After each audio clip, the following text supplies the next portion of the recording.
Morning everyone. Madhya Pradesh के current affairs में बात करेंगे आज 23 अगस्त के महत्वपूर्ण करंट अफेयर्स के बारे में। कल दो प्रश्न हमने पूछे थे कि मध्य प्रदेश का पहला जीवाश्म राष्ट्रीय उद्यान किस जिले में है। तो इसका जो सही आंसर है वो है डिंडोरी। दूसरा प्रश्न था मध्य प्रदेश का राजकीय पशु कौन सा है, तो ये है इसका सही आंसर बारहसिंगा। मोहित बेसेद ने अच्छा आंसर करा है। मध्य प्रदेश का पहला जीवाश्म राष्ट्रीय उद्यान डिंडोरी में है, जो शाहपुराकर की जगह पर है। वो जो पौधों के जीवाश्म के लिए संरक्षित है, इसे घुघवा राष्ट्रीय उद्यान के नाम से भी जाना जाता है। इसमें 40 मिलियन से 150 मिलियन वर्ष पुराने पौधों के जीवाश्म रखे गए हैं, जिसमें नीलगिरी प्रमुख है। जिस अवधि में पेंजिया, लॉर्सिया और गोंडवाना भूमि में विभाजन हुआ था, उसके आधार पर यह जीवाश्म जुरासिक या क्रेटियस काल के हैं, जिनमें जिम्नोस्पर्म, एंजियोस्पर्म, मोनोसाइट इंडोस हैं, कुछ ब्रायोफाइटा भी है। यह प्रदेश का सबसे छोटा राष्ट्रीय उद्यान है। इसकी स्थापना 1968 में हुई थी।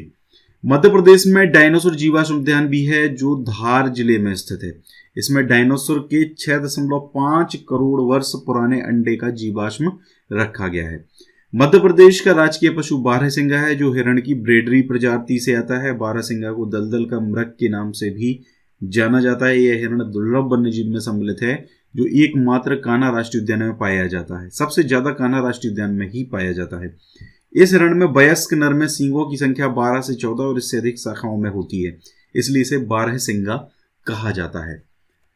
मध्य प्रदेश की राज रजत जयंती पर राज्य प्रतीक अधिनियम 1981 के द्वारा राज्य के प्रतीक चिन्हों को अपनाया गया था। ठीक है, राज की चिन्ह की बात करें तो 24 स्तूप आकृति के अंदर एक वृत्त, जिसमें गेहूं और धान की बालियां अंकित है। राजकीय पुष्प की बात करें तो सफेद लिली है। ये इसका वैज्ञानिक नाम है लिलिएसी फैमिली। राजकीय पक्षी शाही बुलबुल है, पैराडाइज फ्लाई कैचर। राजकीय वृक्ष बरगद है। बट वृक्ष जिसको कहा जाता है, राजकीय मछली महाशीर है।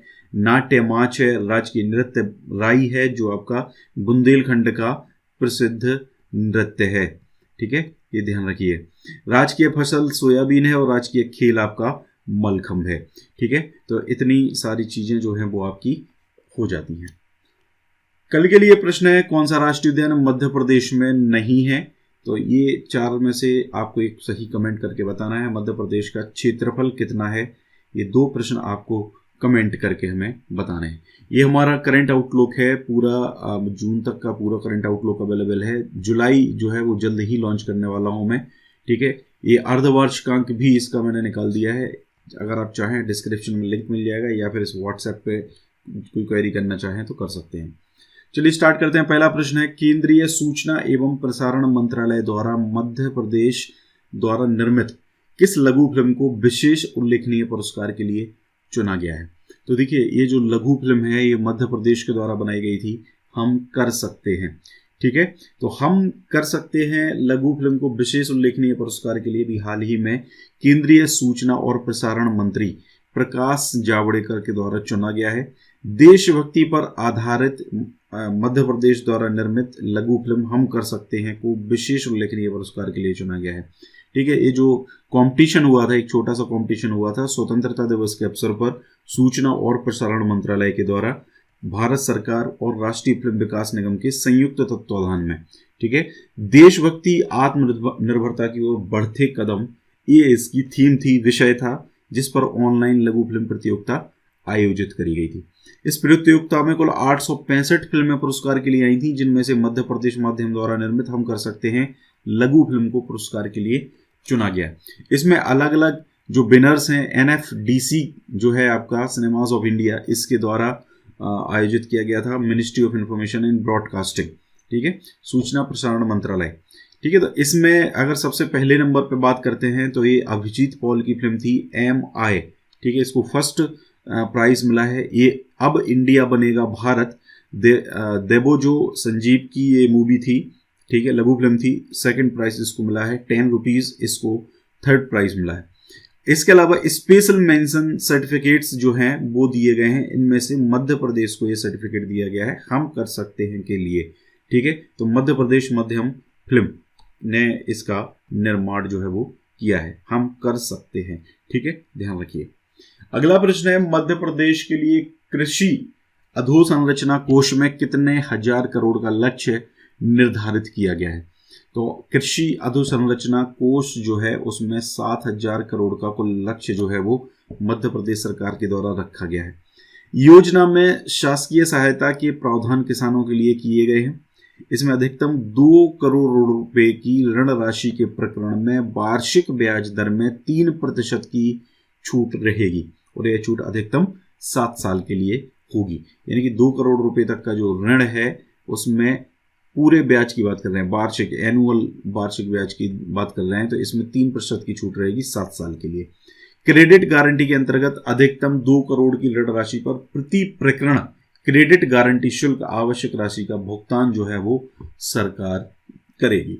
आपको यहाँ पर ये चीज़ याद रखनी है कि 7,000 करोड़ का लक्ष्य निर्धारित है। इसके अलावा ऋण राशि में 3% की छूट है और कितने साल के लिए? 7 साल के लिए। पटवारी टाइप के जो एग्जाम्स होते हैं, जैसे जिसमें ग्रामीण अर्थव्यवस्था आपके में पूछा गया था, ठीक है, ग्रामीण अर्थव्यवस्था और पंचायती राज, ठीक है, तो वहां पे इस प्रकार के प्रश्न पूछ लिए जाते हैं। आगे बात करते हैं ज्ञानोदय आवासीय विद्यालय। मध्य प्रदेश के जो 10 संभागीय मुख्यालय हैं उनमें अनुसूचित जाति वर्ग के प्रतिभाशाली विद्यार्थियों को ज्ञानोदय आवासीय विद्यालयों में अध्ययन की सुविधा उपलब्ध कराई जा रही है। इन विद्यालयों को जो संचालन है वो अनुसूचित जाति कल्याण विभाग के द्वारा किया जाता है और इन विद्यालयों के संचालन में पिछले वर्ष करीब 25 करोड़ रुपए की राशि खर्च करी गई है। ठीक है, ये ध्यान रखिए। प्रदेश में प्रथम चरण में 7 आवासीय विद्यालय प्रारंभ किए गए थे। दूसरे चरण में वर्ष 2013 से 3 संभागीय मुख्यालय होशंगाबाद, शहडोल और मुरैना में विद्यालय प्रारंभ किए गए। ये जो ज्ञानोदय विद्यालय हैं इनमें कक्षा 6 से लेके 12 तक गणित, विज्ञान और वाणिज्य विषयों में विद्यार्थियों को गुणवत्तापूर्ण शिक्षा दी जाती है। प्रथम चरण में विद्यालयों की सीट क्षमता 280 थी, जिन्हें 2017-18 में बढ़ाकर 640 कर दिया गया।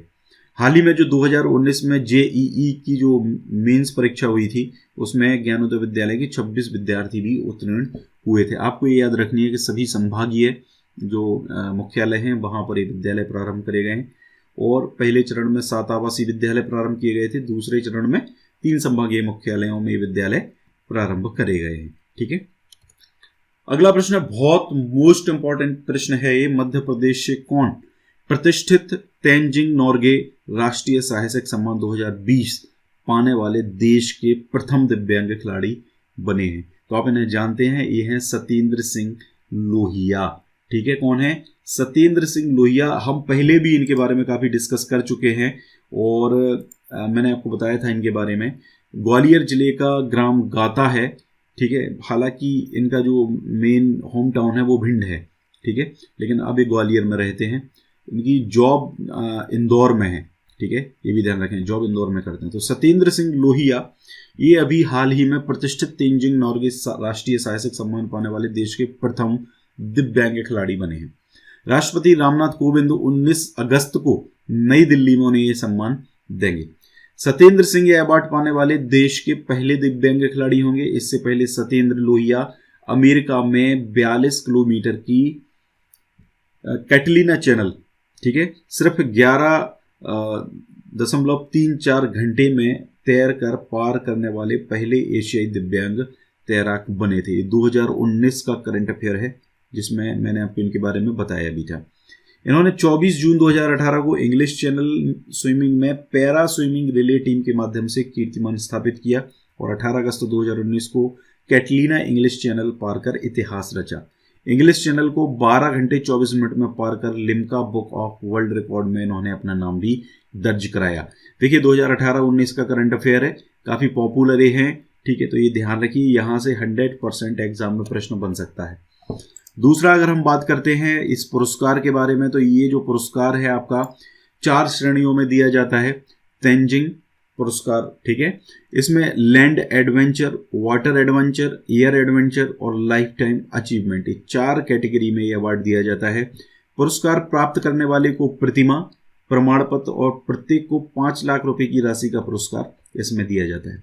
आपको पता होना चाहिए कि एडमंड पर्सिबल हिलेरी और नेपाली शेरपा पर्वतारोही तेंजिंग नोर्गे दुनिया के पहले पर्वतारोही बने थे जो माउंट एवरेस्ट के शिखर पर पहुंचे थे और इन्हीं तेंजिंग नोर्गे के नाम से एक पुरस्कार जो है वो दिया जाता है। आगे बात करते हैं थोड़ा सत्येंद्र सिंह लोहिया के बारे में। विश्व दिव्यांग दिवस पर उपराष्ट्रपति वेंकैया नायडू के द्वारा सर्वश्रेष्ठ दिव्यांग खिलाड़ी नेशनल अवार्ड से भी इनको सम्मानित किया गया था। इसके अलावा मध्य प्रदेश का जो विक्रम अवार्ड है, सर्वोच्च खेल रत्न अवार्ड है, विक्रम अवार्ड से भी इनको नवाजा जा चुका है 2014 में। ठीक है, सत्येंद्र सिंह लोहिया ने ऑस्ट्रेलिया के सिडनी में Olympic swimming NSW 2017 state open championship में भारत के लिए स्वर्ण पदक भी जीता था। मई 2017 में open water sea swimming feat of 33 kilometre को भी इन्होंने पार किया है। राष्ट्रीय प्रतियोगिता में सत्येंद्र ने मध्य प्रदेश के लिए 12 रजत और 8 कांस्य पदक हासिल किए हैं। इसके अलावा भी अब तक कुल राष्ट्रीय और अंतर्राष्ट्रीय दोनों लेवल की बात करें तो कुल 28 पदक जो हैं वो अभी तक वो जीत चुके हैं। ठीक है, तो ये पूरी जानकारी हो जाएगी सत्येंद्र सिंह लोहिया के बारे में। अगला प्रश्न है, हाल ही में NRA के तहत निर्णय लेने वाला कौन सा राज्य पहला राज्य बनेगा? यानी कि NRA राष्ट्रीय जो रिक्रूटमेंट एजेंसी आपकी बनाई जा रही है वो उसके तहत CET का एग्ज़ाम कंडक्ट कराया जाना है। तो इसके तहत CET के तहत एग्ज़ाम कंडक्ट कराने का निर्णय जो सबसे पहले लिया है वो मध्य प्रदेश ने लिया है। मध्य प्रदेश पहला राज्य होगा जहाँ पे NRA और CET लागू किया जाएगा। ठीक है, और इसमें NRA के द्वारा आयोजित परीक्षाओं में प्राप्त अंकों के आधार पर ही मध्य प्रदेश के युवाओं को नौकरी दी जाएगी। ऐसा अभी हाल में मुख्यमंत्री शिवराज सिंह चौहान ने घोषणा की है। ऐसा निर्णय लेने वाला मध्य प्रदेश पहला राज्य। NRA की मेरिट के आधार पर निर्धारित श्रेणियों में, ध्यान रखिए इसको, एक चीज आपके लिए बहुत ज्यादा जरूरी है, यहाँ पे बात करी जा रही है निर्धारित श्रेणियों में। ठीक है, निर्धारित श्रेणी मतलब C और D। अभी केवल ग्रुप C और ग्रुप D की जो पोस्ट हैं उनमें ऐसा किया जाएगा। प्रदेश के युवाओं को सरकारी नौकरी दी जाएगी। देश के युवाओं को SSC, RRB, IBPS की अलग अलग परीक्षाओं के स्थान पर केवल एक ही परीक्षा CET देनी होगी। अब यहाँ पे आपको समझ में आ गया होगा, ये SSC, RRB prelims, IBPS prelims, इन सब के लिए ये एग्जाम होने वाला है। यानी कि स्टेट गवर्नमेंट की जो नौकरियां हैं वो अभी जहां तक है इसमें नहीं आने वाली हैं। यानी PEB बंद नहीं होगा। ठीक है, ये ध्यान रखिए, बंद तो SSC भी नहीं होगा, RRB रेलवे रिक्रूटमेंट बोर्ड भी नहीं होगा, IBPS भी नहीं होगा, सब चलेंगे, सारे बोर्ड रहेंगे। केवल प्रीलिम्स का जो एग्जाम है वो भी मेनली इसलिए करवाया जा रहा है क्योंकि अलग अलग मेनली गवर्नमेंट का जो उद्देश्य है वो ये है कि पहले क्या होता था, जैसे SSC का कोई एग्जाम है और RRB का कोई एग्जाम है, एक ही डेट में आ गया है। अब एक ही डेट में आने के कारण क्या हो रहा है, बच्चे को दो में से एक ऑप्शन चूज करना पड़ता था। अब अगर गवर्नमेंट जो है, केंद्र सरकार अगर एक ही एग्जाम करवाती है प्रीलिम्स का सभी के लिए, तो ऐसे केस में क्या होगा, ऐसे केस में उनका वो एग्जाम नहीं छूटेगा। तो ऐसे ऐसे बहुत सारे पॉइंट्स हैं जिनको आपको जानना समझना जरूरी है। इसके अलावा हाल ही में मध्य प्रदेश सरकार द्वारा प्रदेश की शासकीय नौकरियां प्रदेश के युवाओं को ही देने का निर्णय लिया गया है। ठीक है, तो ये दोनों पॉइंट आपको याद रखने। 8 पॉइंट हैं जिनसे आप कॉमन एलिजिबिलिटी टेस्ट यानी कि CET को समझ सकते हैं। पहला पॉइंट है RRB, IBPS और SSC के लिए एक ही परीक्षा होगी। 12 भाषाओं में इसको आयोजित किया जाएगा। पहले लेवल की परीक्षा होगी CET, पहला लेवल यानी प्रीलिम्स। 3 साल के लिए CET का जो स्कोर है वो मान्य होगा, यानी कि एक बार आपने क्वालिफाई कर लिया तो आपको कम से कम 3 साल आप उसके थ्रू मेरिट जहां जहां बन सकती है वहां पे अप्लाई करके मेरिट में आ सकते हैं। प्रीलिम्स के बाद जो मेंस का एग्जाम होता है या दूसरा कोई एग्जाम कंडक्ट कराया जा रहा है बोर्ड के द्वारा, तो आप वो दे सकते हैं। भर्तियां, सिलेक्शन, जॉब प्लेसमेंट आसान होगा इससे। बार बार की परीक्षा, फीस और तनाव से राहत मिलेगी। देश भर में 1000 परीक्षा केंद्र बनाने का लक्ष्य रखा गया है। वैसे ऐसा कहा जा रहा है कि हर जिले में, ठीक है, एक परीक्षा केंद्र जो है वो बनाया जाएगा। तो आपको, जैसे आप रहने वाले टीकमगढ़ जिले से और आपको एग्जाम देने के लिए भोपाल जाना है, ठीक है, तो बड़ा हेक्टिक रहता था। तो इसमें ये बड़ा आसान रहेगा कि अब आप ये एग्जाम टीकमगढ़ में दे पाएंगे। ठीक है, 3 साल में कुल 1517.57 लाख की लागत से बनेगा NRA, मतलब ये करोड़ होगा। ठीक है, इतने करोड़ की लागत से इसको बनाया जाएगा। ठीक है, तो ये पूरा था कॉमन एलिजिबिलिटी टेस्ट और NRA के बारे में। ठीक है गाइस, ये वीडियो था। Thank you very much.